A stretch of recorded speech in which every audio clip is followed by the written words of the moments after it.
Precisamos de unção nos púlpitos e ação nos bancos.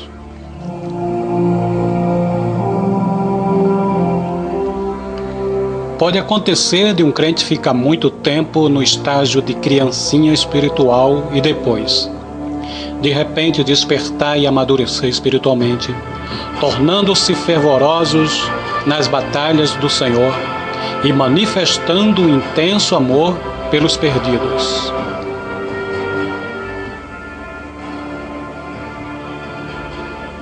Existe uma explicação para isso, mas nós nos achamos tão abaixo do padrão normal de cristianismo neotestamentário que o normal nos parece anormal. O segredo da transformação a que me refere acima é que houve um momento em que essa pessoa lutou com Deus, como Jacó, e saiu da luta esvaziando do seu ego, mas fortalecido com poder mediante o seu espírito. Para se ter uma vida vitoriosa, 2 elementos são indispensáveis: visão e fervor. Sabemos de homens que lutam contra fortíssimas oposições da crítica carnal humana e tomam de assalto os picos pedregosos do território inimigo, tão somente para fincar a cruz de Cristo em lugares onde habita a crueldade. Por quê? Porque tiveram uma visão e se encheram de intenso fervor. Alguém já advertiu que não devemos estar tão envolvidos com o céu a ponto de sermos totalmente inúteis na terra. Se há problema que esta geração não enfrenta, é esse. A verdade nua e crua é que estamos tão envolvidos com a terra que não temos nenhuma utilidade para o reino dos céus. Irmãos, se fôssemos tão eficientes na tarefa de enriquecer nossa alma quanto o somos na de cuidar de nossos interesses pessoais, constituiríamos uma ameaça para o diabo. Mas se fôssemos ineficientes no cuidado de nossos interesses, como somos nas questões espirituais, estaríamos mendigando. Alguns anos atrás, George Daikin ensinou-me uma verdade usando um argumento bastante lógico. Ter visão sem missão torna-nos visionários. Ter missão sem visão leva-nos a trabalhar demais. Ter visão e missão faz de nós missionários. E é mesmo. Isaías teve uma visão no ano da morte do rei Uzias. Talvez haja alguém à nossa frente impedindo que tenhamos uma visão ampla de Deus. O preço a ser pago pelo crescimento espiritual é bastante elevado. E às vezes doloroso também. Você estaria preparado para ter uma visão a esse preço? A perda de um amigo ou de sua carreira? E para essa transformação de alma, não se oferece descontos especiais. Se alguém deseja apenas ser salvo, santificado, e só, não há lugar para ele nas fileiras do Senhor. Isaías teve uma visão em 3 dimensões. Vejamos Isaías 6.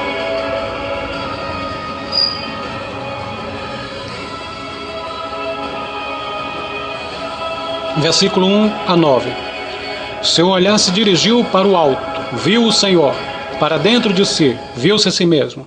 E para fora, viu o mundo.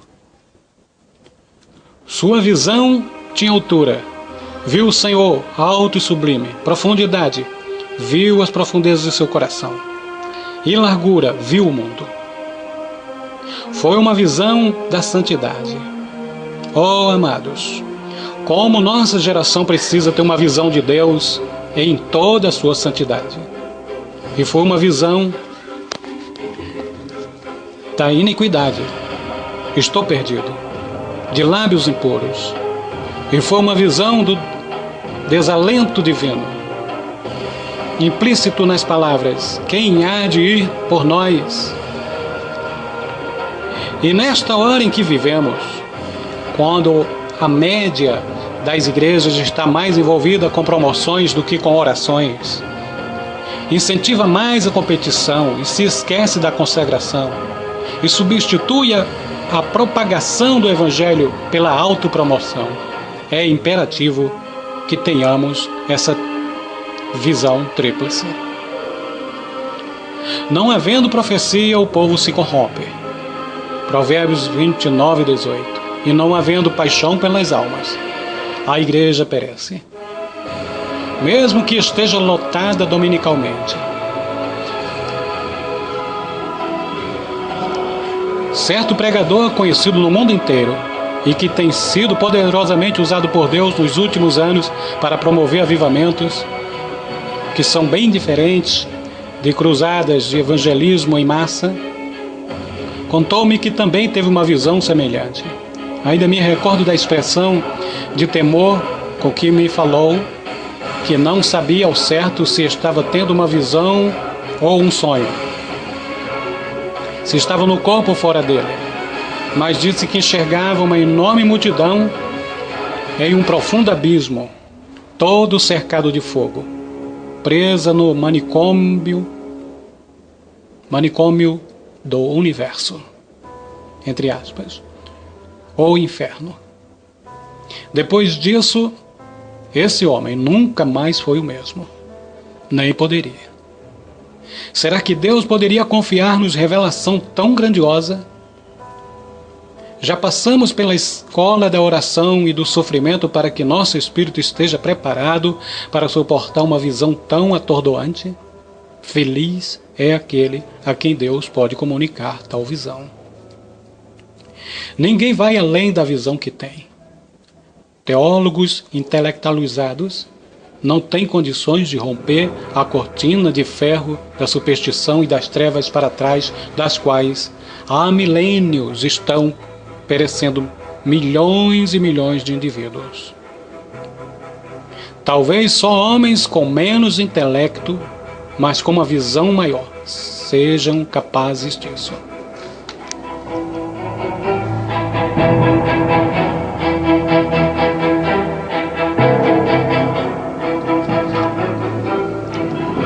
Ter uma mentalidade espiritual é ter gozo e paz. Mas se pararmos para pensar em estatísticas, poderemos ficar bem preocupados. Leia os dados que se seguem e veja se não dá vontade de chorar. Japão. O governo da nação afirma que a população já passa de 120 milhões e está crescendo ao ritmo de 1.100.000 pessoas por ano. Isso quer dizer que o número de não convertidos aumentou em 5 milhões nos últimos 5 anos.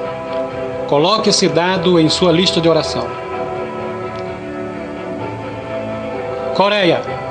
A população desse país é de cerca de 42 milhões, constituída em grande parte de refugiados, flagelados e famintos. Índia. Na Índia há milhões e milhões de pessoas no Vale da Sombra da Morte. Oriente Médio. Aí há mais de 1 milhão de refugiados árabes. Europa. Nesse continente, até há alguns anos, existiam cerca de 11 milhões de refugiados políticos e de indivíduos que, devido à guerra, se achavam distantes de sua pátria. Que situação triste. China. Em Hong Kong, também há milhões de refugiados que escaparam da China comunista e vivem em condições miseráveis. E para aumentar nossa responsabilidade, basta lembrar que há cerca de 20 milhões de judeus, 350 milhões de muçulmanos, 200 milhões de budistas, 350 milhões de confucionistas e taoístas, 500 milhões de hindus, 100 milhões de shintoístas e milhões e milhões de adeptos de outras seitas pelas quais Cristo morreu, e que ainda não receberam a mensagem do Evangelho.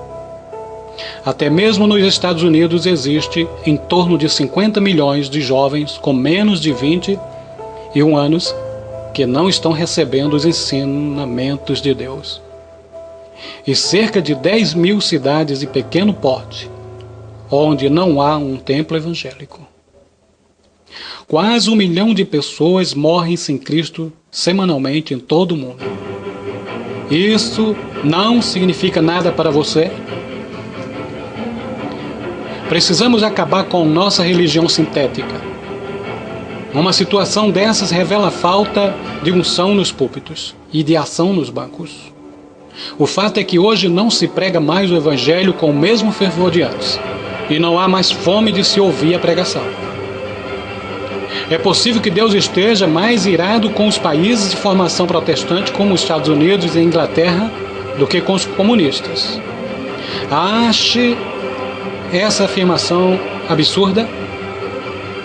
Então pense seriamente no seguinte: na Rússia há milhões de indivíduos que nunca tiveram uma Bíblia e nunca assistiram a um programa evangélico na televisão ou no rádio. Se pudessem ir a uma igreja, iriam de bom grado. Talvez estejam equivocados aqueles que oram no sentido de que os perdidos tenham uma visão do inferno para que se arrependam. Pode ser que eles precisem mais de uma visão do Calvário, do Salvador sofrendo, a instar com eles para que se arrependam. Por que iriam querer perecer depois de visualizarem o Calvário?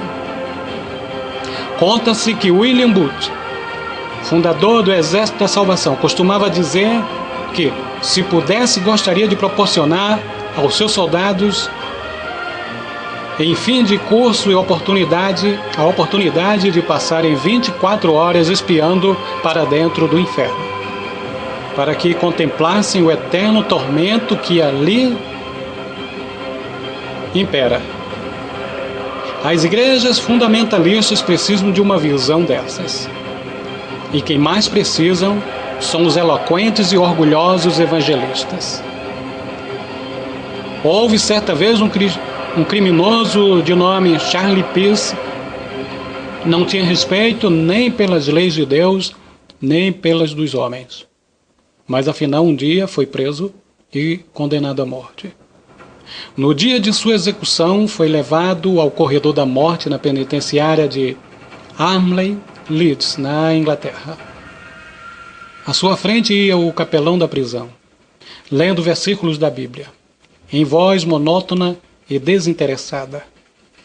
O criminoso tocou-lhe no ombro e indagou o que estava lendo.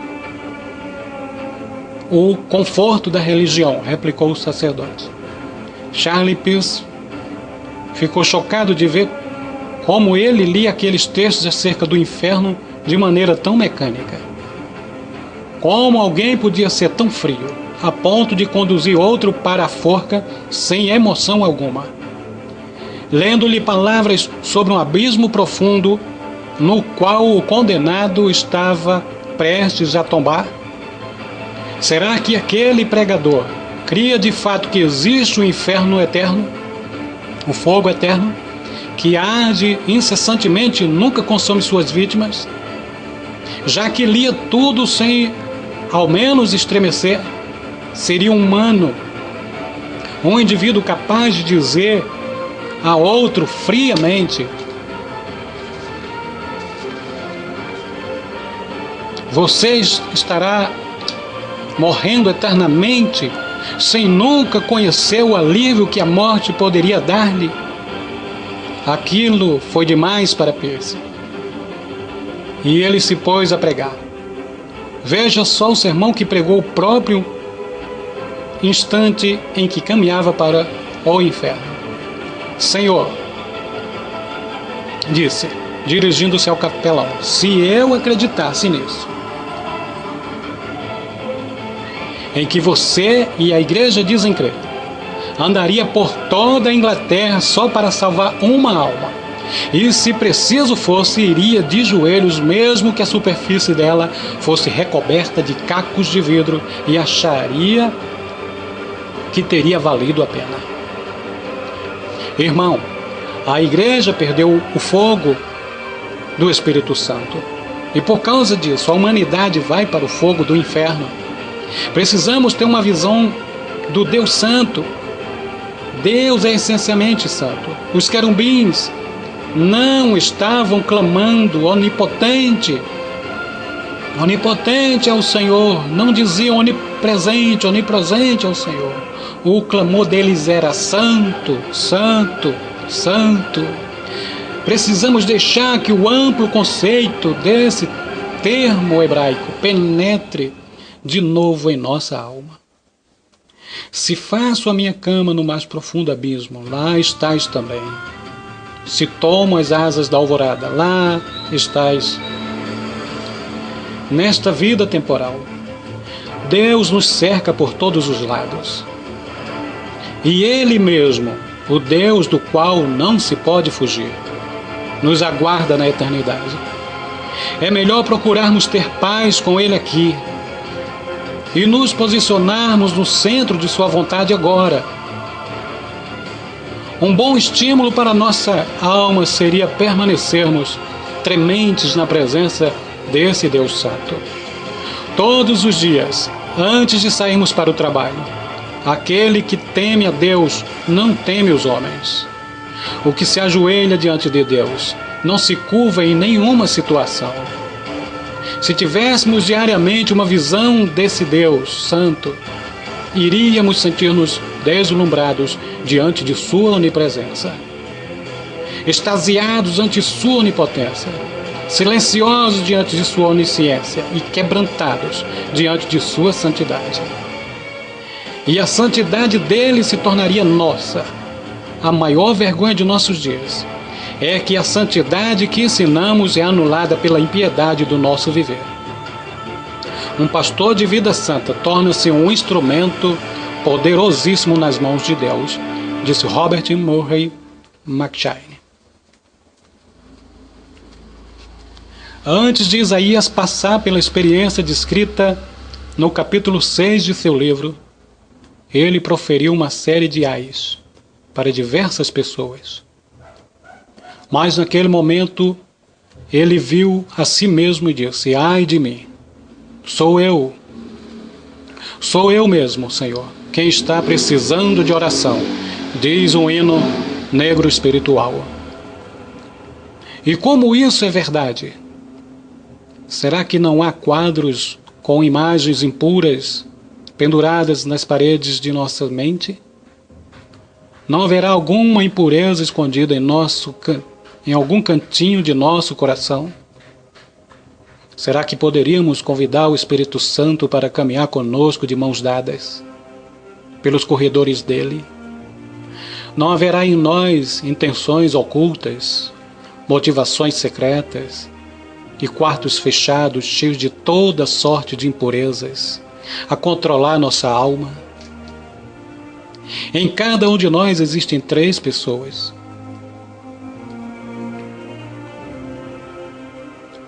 O que nós achamos que somos, o que os outros pensam que somos e o que Deus sabe que somos.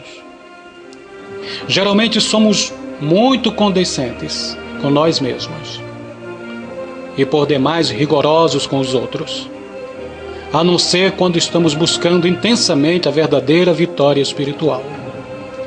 O eu ama o eu, entre aspas.